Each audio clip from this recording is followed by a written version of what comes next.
Happy pretty much Monday, beer tubers. It's Eric actually coming back at you with yet another beer review.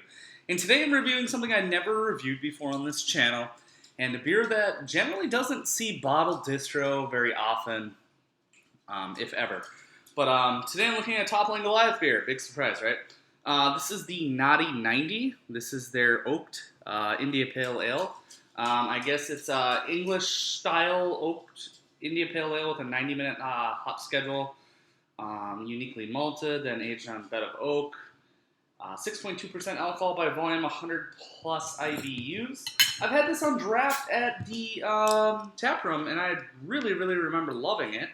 And Joel was so nice to pick me up this and a couple bottles of the latest batch of the King Sue release, which I will eventually probably pop one of those and review it for you. But this is a beer that I had never reviewed, so I thought, why not give it precedence? It's a beer that kind of flies under the radar for Toppling. Anyways, it pours out this really murky, hazy, just almost gross-looking barley wine, if you will. Kind of reminds me of Central Waters Bourbon Barrel Barley Wine. Pretty opaque, pretty cloudy, but little head. But let's go ahead and dive into the nose. Oh, that's it. That's definitely oak. Big oak presence. And not spirit-aged oak or anything like a bourbon barrel, but just freshly charred oak. But then I get these big-ass, like, caramel notes. Really a malt-forward beer. Yeah, some of that mustiness from the oak, the char. A nice vanilla note, actually, is coming through prominently with that caramel. Yeah, biscuity after note. Yeah, smells really good.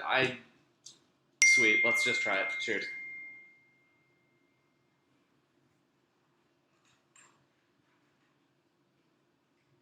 Like I said, it's been a while.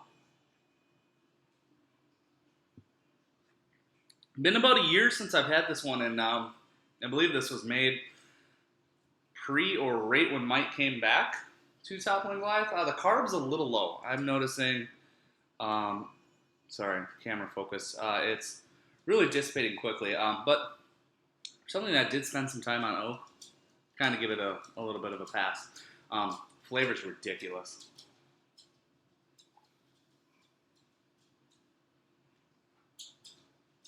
Yeah. Big, smooth, vanilla, caramel character coming through. Touch of bitterness. At 100 plus IBUs, I wouldn't put that there. But the bitterness is balancing out the aggressive, excuse my dishwasher, aggressive oak character and tannic qualities that can kind of infuse into some of these beers, especially when they're lower ABV quickly.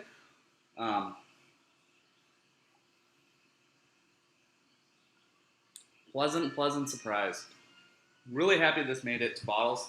And I think it was $7. What a beautiful label. They do a Naughty Temple where they take this beer and actually barrel age it. And it is really good. It just doesn't really hold up to the booziness of the barrel.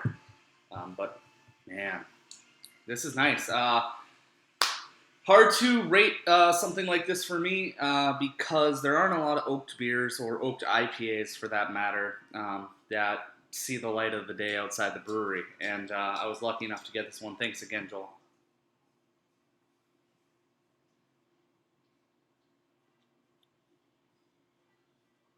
Yeah, really oaky.